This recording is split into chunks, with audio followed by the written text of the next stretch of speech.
Buddy Rich is undeniably one of the world's most famous drummers, and is arguably the best jazz drummer of all time. Buddy was born Bernard Rich to two vaudeville performers in September of 1917. His parents, being performers, recognized his talent at a very young age. This happened when his father realized that he could keep a steady beat tapping a spoon when he was only 1 year old. And when he was 18 months old, his parents started his performance career, labeling him Traps the Drum Wonder. This meant that he started his career practically from birth, showing his lifelong devotion to the art of music. And by age 4, he was already performing on Broadway. His jazz career officially started in 1937 when he was just 19 years old. He started playing with Joe Marsala at New York's Hickory House. From there, he went on to perform with legendary jazz greats such as Louis Armstrong, Dizzy Gillespie, and Gene Krupa. Later on, Gene Krupa would go on to say that Buddy Rich was the greatest drummer to have ever drawn breath. In the late 30s and early 40s, he also appeared in several Hollywood movies, including The Symphony of Swing in 1939 and How's About It in 1943. Moving into the 60s and 70s, Buddy performed and toured with several bands that he created himself, and even started his own nightclubs. On these tours, he started incorporating elements of rock and roll into his own playstyle, displaying his versatility as a musician, and also his ability to adapt to what audiences like.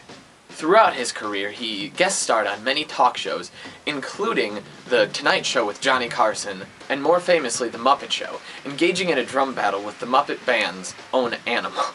This was a huge hit. Throughout his life and touring career, he performed for 3 different US presidents, the Queen of England, and many other dignitaries of that caliber.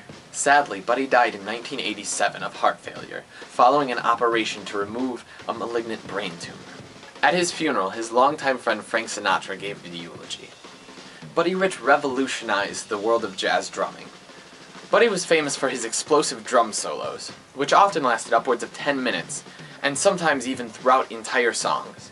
His most recognized and famous piece was the West Side Story Medley, a piece that he personally found challenging, and specifically set out to master and make it his own. That's the piece that's playing in the background right now. Buddy was never formally trained as a musician, and taught himself how to play the drums. He couldn't read music, and instead hired in a studio drummer to play pieces for him before he actually knew how they went. Buddy was such a skilled player that it only took one time through for any studio musician before Buddy could replicate and enhance their performance. Buddy's way of doing things embodied what jazz is all about. He showed that you didn't have to have all of the formal training to be a great musician. He achieved all of his greatness through endless talent and a passion for the arts, showing that anybody can play music and anybody can express themselves through the art, even without the so-called proper training. While Buddy was infamous for having a short temper and threatening to fire band members, he rarely did, and those who truly knew him knew that he was a softie at heart. One of them even stated that his favorite song was It's Not Easy Being Green. Buddy Rich broke all of the rules and showed what the soul of jazz is truly about, a passion for the arts and endless determination. And while many people may argue against it, I personally believe that Buddy Rich is the greatest jazz drummer of all time. Thanks for watching.